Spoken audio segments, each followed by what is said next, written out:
That steeple represents not only the Lord's presence in the downtown community, it lifts our hearts, it points people upward and heavenward. There are spiritual examples everywhere. I think that's what you can really find around this church. I think our church really does a good job of being in the community and being aware of what's going on. You give it away and you get it back. So it's a blessing circle of giving. And it's beautiful. I think we see a lot of young couples now that really want to do something. They don't want to just sit in a pew, but they want their lives to count. And where better could you find than in a church to do that? There were people coming in, and they were coming into the church, temple. They had tons of money, and they were giving money, and this woman came in and gave all she had.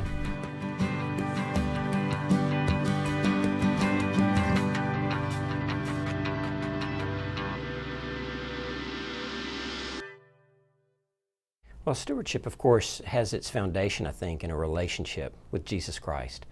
People give because they understand something about Christ's love and His willingness to sacrifice and give of Himself for them. And so when a person is compelled by that and has a passion for certain things that are involved in the congregation's ministry, then generally they want to support that and encourage that in any way they can.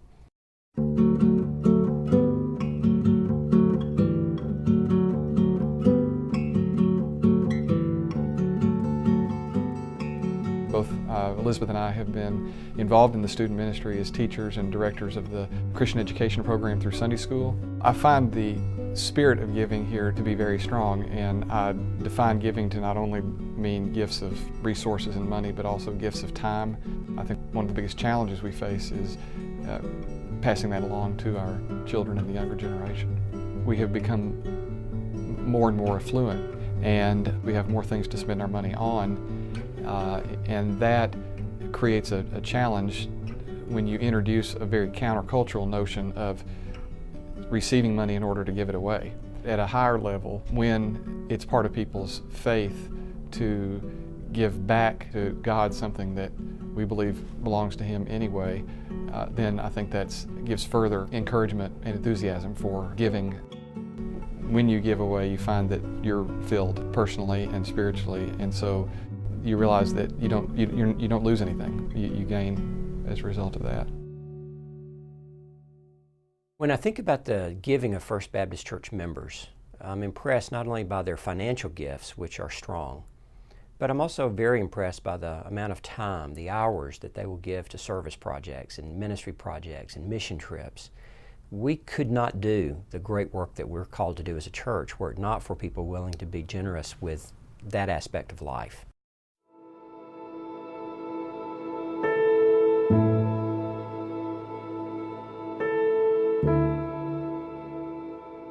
Number one, I think it's biblical that we support our churches and the ministries of the church. In a very selfish sense, I'll have to say I just feel better if I've shared a little bit with others. If I don't do it, I don't feel right. I just feel like I'm directed to share. I'm kind of a homemade missionary, I guess you'd say, in that I love missions. And in fact, I'd rather go on a mission trip than to a party. It's just my nature, and this church has provided so many opportunities. I've been to Latvia, Appalachia, downtown Nashville with room in the inn. The next door, I was a board member when that started. It was something God just really wanted done, and we just happened to be here and were the ones permitted to do it. I've gone on mission trips from our church, been to South America 3 times on medical missions, and they've been to places in America that were very underprivileged and worked in the summer times with that. I wished I'd done more, to be perfectly honest with you, because, well, it was a tiring trip, say, to South America. It's a long way, and then busy. I just got more out of it than I think the people I've talked to did. I just felt like it added to my joy in life. I think most of us feel so blessed that it's just a way of saying thank you, God, for just blessing us. It's not buying His favor, it's just expressing our gratitude. For the average member of our congregation, there certainly is a sense in which Christ and the relationship they have with Christ speaks to them on a spiritual level to grow and to become more Christ-like. But again, that flows as the Spirit of Christ is flowing through that individual and they're growing spiritually. Looking for ways to serve becomes very, very important to them.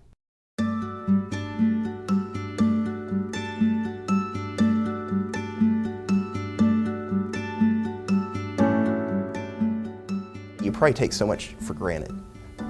Just the simple stuff that there are teachers for kids and Sunday school classes and people who are willing to build relationships.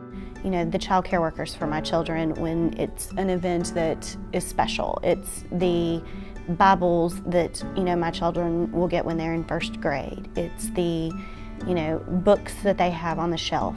It's all of these things. It's the lights. I mean, you have so many things that a church needs to be able for us to come just to worship and to learn about God that you don't even think about. Growing up, whether I, had an allowance or a side job, my father was very clear, have you set aside money to give back to the church. And I think, probably as a child, you sort of feel like you're being forced to do it, but as it becomes a discipline and something that is practiced, it's so much easier down the road. If grandparents gave you birthday money, 10% went to the church.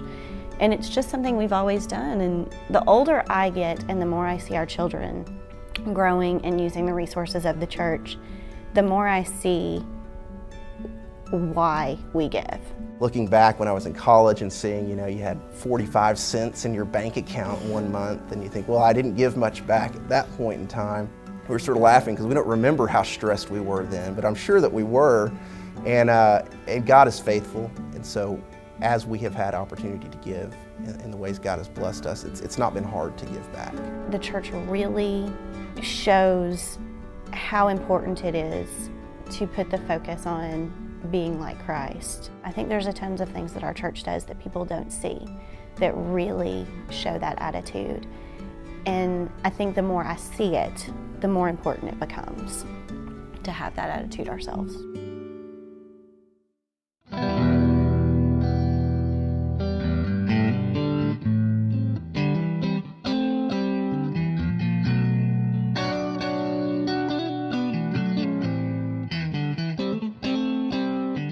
I was saving up for a guitar.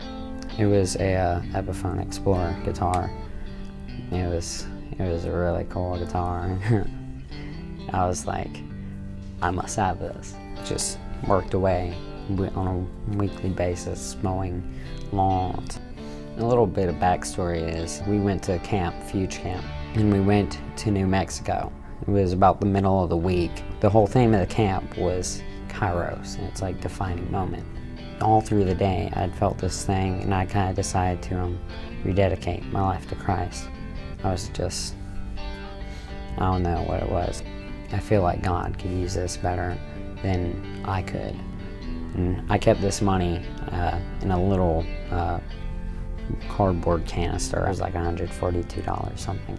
And I just took it and I went up to my youth minister and I said, I have, $142 in here, and I want it to go to the missions offering. The service that morning, I went down in front of everybody and said, I'm rededicating my life to Christ. And my youth minister was like, he did something really great. This morning he came up to me with an envelope and said, here's $140 in front of everybody, like in front of the whole church. It was really hard to let go of it. After giving the money away, I was like, I can't believe I did that. I can't believe I worked so hard for all that. I gave it away.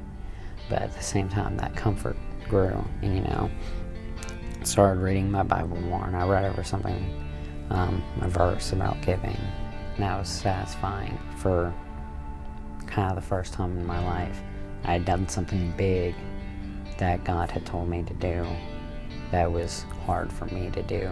It was a sacrifice, because I was giving up something I really wanted for something that God wanted. I learned that it's better to give. You know, you don't have to give everything you have, but I learned that it's good to give, and it's best to give until it hurts. I got more than I gave. You'll hear people say, I went to the nursing home to give Lord's Supper to one of our senior members there who can no longer attend church. I went to be a blessing, but I was blessed so much more by their conversation with me and their stories, their testimonies. Things like that happen all the time at our church.